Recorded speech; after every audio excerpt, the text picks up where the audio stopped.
नमस्कार दोस्तों, आपका मेरे चैनल पर स्वागत है। आज हम जानेंगे सीबीडीसी क्या है। सीबीडीसी का full form central bank digital currency है। ऐसी करेंसी जो पूरी तरह से डिजिटल होगी, ना कि नोट या सिक्कों की तरह उसका स्वरूप होगा।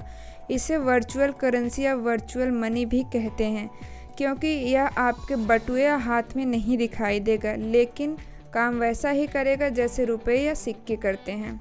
रुपए पैसे को जहां फिएट करेंसी कहते हैं, वहीं क्रिप्टो करेंसी डिजिटल होगी। आसान भाषा में कहें तो रुपए को डिजिटल फॉर्म में रखा जाएगा। केंद्रीय बैंक डिजिटल मुद्रा सीबीडीसी एक लीगल करेंसी है और डिजिटल तरीके से सेंट्रल बैंक की लायबिलिटी है, जो सॉवरेन करेंसी के रूप में उपलब्ध है। सीबीडीसी बैंक की बैलेंस शीट में भी दर्ज है और यह करेंसी का इलेक्ट्रॉनिक रूप है जिसे कैश में तब्दील किया जा सकता है। अब जानते हैं कि सीबीडीसी और क्रिप्टो करेंसी में क्या फ़र्क है। जब कोई एक क्रिप्टो करेंसी की खरीदारी ज़्यादा होने लगती है तो उस क्रिप्टो करेंसी का दाम बढ़ जाता है, और वहीं जब ज़्यादा सेल होने लगती है तो उसका दाम गिर जाता है, जिससे हमें पता चलता है कि क्रिप्टो करेंसी में काफ़ी उतार चढ़ाव होता है। वहीं सीबीडीसी हमारे फिएट करेंसी से जुड़ी हुई होती है, जो कि स्टेबल करेंसी है, तो इसमें कितनी भी खरीदारी या बिक्री हो, इसके दाम में कोई अंतर नहीं आता है। तो अब जानते हैं कि सीबीडीसी लॉन्च करने का कारण क्या है।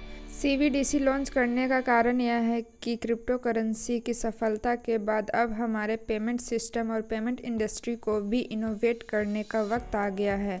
यह डिजिटल करेंसी की सुरक्षा के साथ साथ क्रॉस बॉर्डर ट्रांजैक्शन की कीमत को भी घटाता है।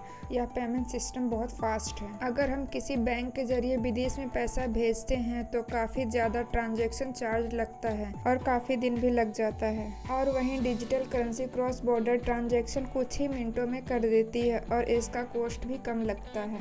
तो अब जानते हैं सीबीडीसी कितने प्रकार का होता है। सीबीडीसी दो प्रकार का होता है, wholesale CBDC, retail CBDC. Wholesale CBDC financial संस्थान द्वारा इस्तेमाल की जाती है।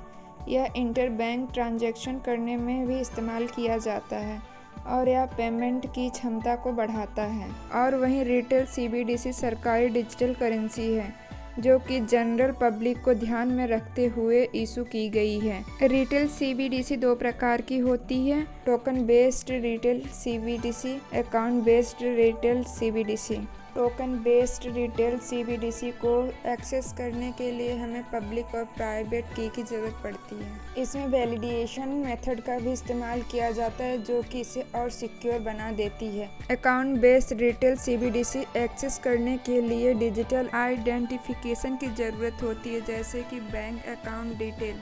तो ये थी सीबीडीसी के बारे में जानकारी। उम्मीद है कि आपको मेरी वीडियो पसंद आई होगी।